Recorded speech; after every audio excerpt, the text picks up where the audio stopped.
सकते हैं, जिसे हम जेंडर डाइवर्सिटी कह सकते हैं, जिसे हम मल्टीपल जेंडर एक्सप्रेशन हम कह सकते हैं। तो WHO ने कहा है कि दुनिया में केवल स्त्रीत्व और पुरुषत्व नहीं होता, स्त्रीत्व और पुरुषत्व के बीच में भी बहुत सारे जेंडर डाइवर्सिटी होते हैं, जिसको अलग अलग नामों से पुकारा जाता है। थोड़ा लिंक का नेटवर्क का प्रॉब्लम है, नहीं तो वो मैं इसको पीपीटी में आपको दिखा पाती।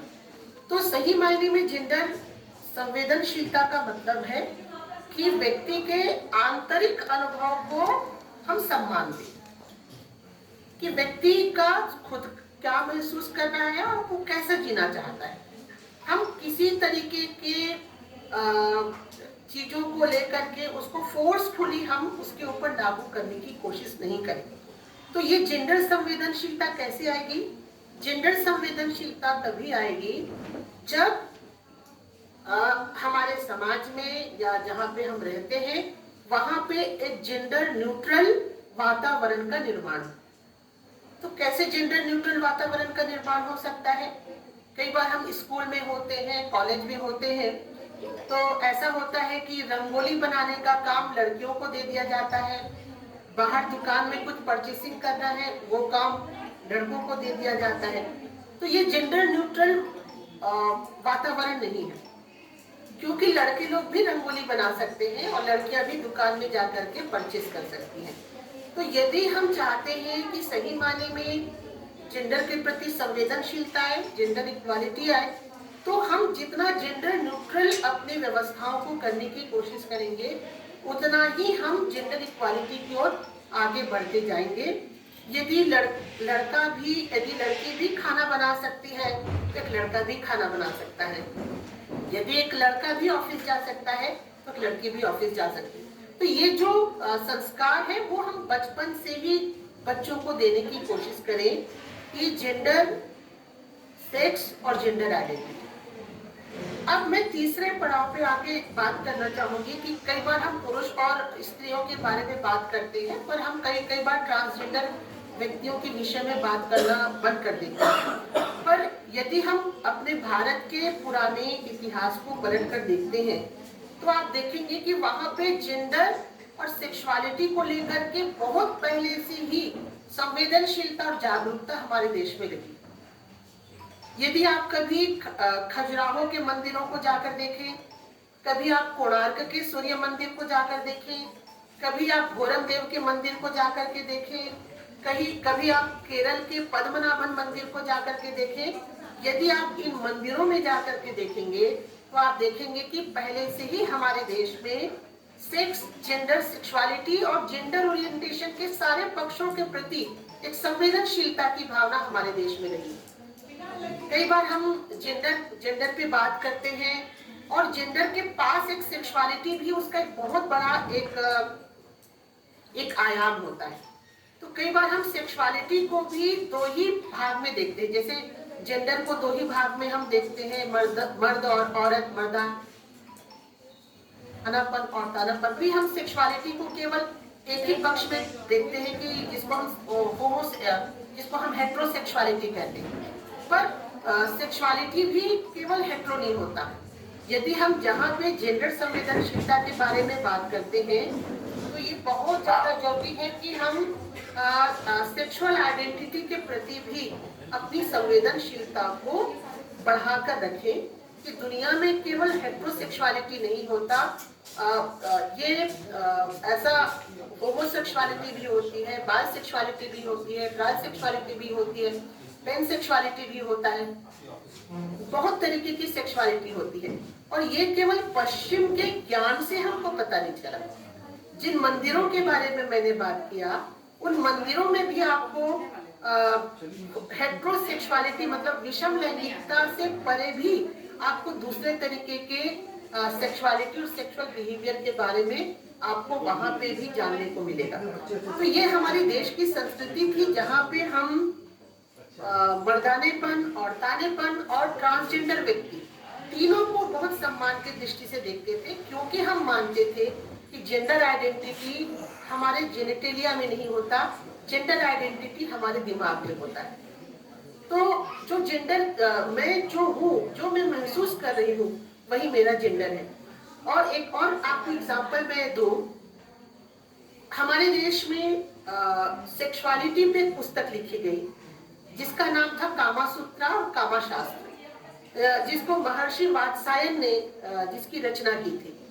आपको जानकर आश्चर्य होगा कि गुप्त काल के आसपास ये जो काम सूत्र और काम शास्त्र नामक ग्रंथ जो लिखे गए, उस ग्रंथों में यदि काम शास्त्र का चैप्टर 15 यदि आप पढ़ेंगे, अध्याय 15 आप पढ़ेंगे, तो आपको जानकर आश्चर्य होगा कि हजारों साल पहले से ही हमारे जो देश के लोग थे वो मेल, फीमेल और ट्रांसजेंडर तीनों के प्रति जागरूक थे। और ना केवल तीनों जेंडर के प्रति, बल्कि जो मल्टीपल सेक्सुअलिटी होता है, मल्टीपल सेक्सुअल ओरिएंटेशन होता है, उसके प्रति भी हमारे देश में एक पर्याप्त मात्रा में जागरूकता थी। तो कहने का केवल ये मतलब है कि हम जो ये सोचते हैं कि हमारा जो जेंडर आइडेंटिटी होता है वो हमारे दोनों टांगों के बीच होता है, ये गलत है। जेंडर आइडेंटिटी कभी भी हमारे जेनिटेलिया में नहीं होता। जेंडर आइडेंटिटी हमारे दिमाग में होता है। ऐसा भी हो सकता है कि मैं पुरुष होकर के भी, बायोलॉजिकल पुरुष होकर के भी मैं मन से एक स्त्री के रूप में अपने आप को महसूस करूं, और बायोलॉजिकल स्त्री होकर के भी मैं अपने आप को पुरुष के रूप में भी महसूस कर सकूं। तो ये जो जेंडर आइडेंटिटी, इसको समझने की आवश्यकता है। दूसरा है कि यदि हमारे समाज में कोई भी बच्चा है तो हम कोशिश न करें कि हम जेंडर जो रोल है उसको हम स्ट्रिक्टली फॉलो करने की कोशिश करें। हम जितना ज्यादा जेंडर न्यूट्रल इन्वायरमेंट अपने देश में, अपने समाज में रखेंगे, तो जेंडर को लेकर के जो विषमताएं हैं, जो हिंसा है, जो जितने भी ऑफेंसेस, क्राइम हो रहे हैं, वो कम हो जाएंगे। तो जेंडर न्यूट्रल वातावरण बनाने की कोशिश करना है। और तीसरा है कि जो ट्रांसजेंडर व्यक्ति हैं उनको हमको इस जेंडर विमर्श में हमेशा शामिल करने की कोशिश करना है। क्योंकि यदि आप देखेंगे रामायण की केतिक में कथा कहूँ, जिसको महर्षि वाल्मीकि ने लिखा था, उसमें कहानी आती है कि राम जी 14 साल के लिए वनवास जाते हैं और वापस अयोध्या आते हैं। तो वापस जब अयोध्या आते हैं तो देखते हैं कि सरयू नदी के किनारे में बहुत सारे ट्रांसजेंडर समुदाय की जो बहनें हैं भगवान राम की प्रतीक्षा करते हैं। तो राम जी को आश्चर्य होता है कि ये कौन लोग हैं जो 14 साल तक मेरी प्रतीक्षा कर रहे थे। ये मैं वाल्मीकि रामायण के बारे में बता रही हूँ, जो हजारों साल पहले लिखी गई थी। तो जब आके वो पूछते हैं सरयू नदी के किनारे में कि आप लोग मेरी प्रतीक्षा क्यों कर रहे थे, तो वहां पे जो किन्नर समाज के लोग हैं वो बहुत सुंदर उत्तर देते हैं। वो कहते हैं कि प्रभु 14 साल पहले जब आप वनवास जा रहे थे तब आपने केवल अयोध्यावासी नर और अयोध्यावासी नारी को वापस लौटने के लिए कहा था। आप किन्नर कहना भूल गए थे, और चूंकि आप किन्नर कहना भूल गए थे, इसी कारण हम 14 साल तक आपकी प्रतीक्षा सरयू नदी के किनारे करते रहे। ये जो घटना है वाल्मीकि के रामायण में लिखा गया है, और राम जी उनकी भक्ति से बहुत प्रसन्न होते हैं। मुद्दे की बात यह है कि इतने प्राचीन पुस्तक में आप देखिए, जो लेखक है या कवि है वो ट्रांसजेंडर या तीसरे जेंडर को कितना पॉजिटिव तरीके से, पॉजिटिव उसकी विजिबिलिटी या पॉजिटिव तरीके से वो रामायण में उस घटना को रखता है। और गोस्वामी तुलसीदास जी भी अपने रामचरितमानस में इसी घटना का उल्लेख करते हैं कि जथा जोग करु विनय प्रणामा, विदा किए सब सानुज रामा, नारी पुरुष लघु मध्य घनेरे, सब सन्माने कृपा निधि फेरे। तो ये जो जेंडर आइडेंटिटी की जागरूकता है कि दुनिया में मेल थे, फीमेल थे, ट्रांसजेंडर थे, ये प्राचीन काल, रामायण के काल में भी हमको देखने को मिलता है। इवन जब आप महाभारत देखेंगे तो महाभारत में आपको एक कैरेक्टर मिलेंगे जिनका नाम था शिखंडी, और जिनके कारण पांडवों ने महाभारत का युद्ध जीता था। शायद शिखंडी नहीं होते तो पांडवों की विजय नहीं होती। तो ये जो शिखंडी थे वो एक ट्रांसजेंडर व्यक्ति थे। तो महाभारत में शिखंडी के किरदार को गढ़ना, शिखंडी के किरदार को लाना, इस बात का सबूत है कि उस समय के लोग जेंडर के प्रति बहुत ज्यादा संवेदनशील थे। और हम देखते हैं कि शिखंडी को बहुत पॉजिटिव तरीके से महाभारत में रखा गया। उसी महाभारत में आप देखेंगे बृहन्नलार्जुन को जो विराटनगर में वहां के विराटनगर में उर्वशी का उसको श्राप मिल जाता है और वो किन्नर बन जाते हैं, ट्रांसजेंडर बन जाते हैं, पर वो कहीं बधाई मांगने नहीं जाते, बल्कि विराटनगर की राजकुमारी को गायन, वादन और नृत्य की शिक्षा देते। तो मित्रों, ये जो कैरेक्टरों का गणना, ये हमारे संस्कृति में जेंडर के प्रति संवेदनशीलता को दर्शाता है। इवन हमारे आप देखेंगे बहुत सारे ऐसे मनीषियां थी, हम कई बार बोलते हैं कि वेदों की ऋचाओं को केवल पुरुषों ने रचा, जो बिल्कुल गलत था। बहुत सारी विदुषी महिलाएं थी, गार्गी थी, मैत्री थी, अश्वघोषा थी, जिन्होंने वेदों की ऋचाओं को रचा है। वो महिला ऋषि थे जिन्होंने वेदों के मंत्रों का आख्यान किया, वेदों के मंत्रों का निर्माण किया। इवन हम देखते हैं कि प्राचीन काल में जो महिलाएं थी, अपने समय पे जब उनको मौका मिला तो वो समाज के जेंडर रोल को भी वो तोड़ी है। जैसे एक एग्जांपल मैं आपको दूंगी, जब दशरथ जी लड़ाई लड़ रहे थे और एक समय ऐसा आता है जब वो हारने लगते हैं, तो कथा आती है कि जो कैकेयी है उन्होंने युद्ध को संभाला था और उन्होंने युद्ध लड़ा था, और युद्ध लड़ने के बाद उन्होंने दशरथ जी को विजय दिलाई थी। और दशरथ जी उनसे खुश होते हैं, बोलते हैं कि कैकेयी वरदान मांगो, तुम क्या वरदान मांगना चाहते हो? तो कैकेयी बोलती है कि मैं बाद में मांगूंगी। पर एक एग्जाम्पल था कि कैकेयी भी एक समय ऐसा आया जब वो युद्ध के भूमि में भी लड़ाई लड़ने गए।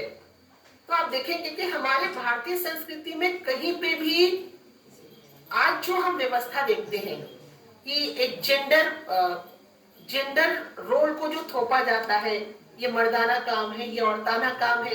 प्राचीन समय में इस तरीके की कोई व्यवस्था आपको देखने को नहीं मिलती थी। व्यक्ति को ये चुनाव था कि वो अपनी इच्छा अनुसार कोई भी काम को कर सकता है। इवन द्रौपदी को हम देखते हैं कि जब उनके विवाह का आया तो वो 5 पांडवों से विवाह करते हैं, और पुराने समय में जो राजकुमारियां होती थी वो स्वयंवर करते थे और अपने वर को चुनते थे। तो वेद मंत्रों में ऋषियों का, महिला ऋषियों का होना, पुराने ग्रंथों में योद्धा नारियों का होना, पुराने ग्रंथों में इस तरीके का एग्जाम्पल जहाँ पे महिलाएं अपने वर का चयन कर रही है, महाभारत में शिखंडी का होना, रामायण में किन्नरों के महिमा का गान करना, हमारे देश में जो कामा सूत्रा है उसमें आप देखेंगे कि उसमें आपको लेस्बियन मिलेंगे, होमोसेक्सुअलिटी जिसको समलैंगिकता होमोसेक्सुअलिटी बोलते हैं वो कामा सूत्र खजुराहो के मंदिरों में मिलेंगे।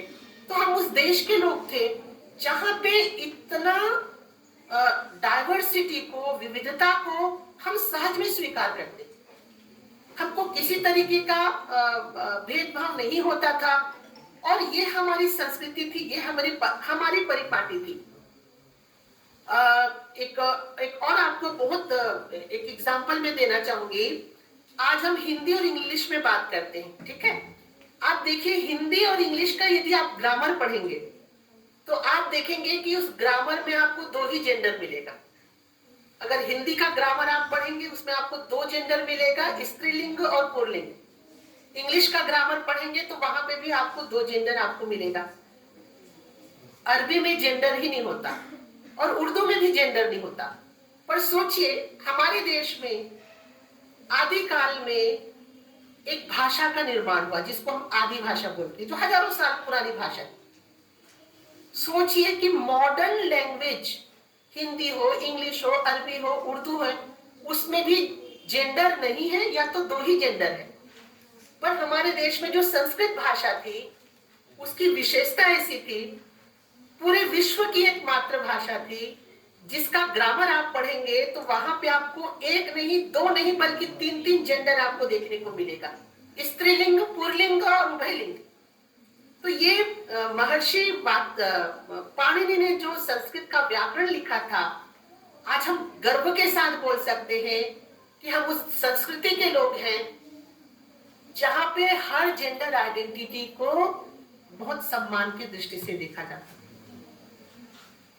आज हम कई बार जो बड़े जो इंटेलेक्चुअल लोग होते हैं वो कहते हैं कि जब सिगमंड फ्राइड हमारे देश में आए तब हमने सेक्सुअलिटी के बारे में जाना, जब कार्ल गुस्ताव जुंग आए तो हमने बिहेवियर साइकोलॉजी के बारे में जाना।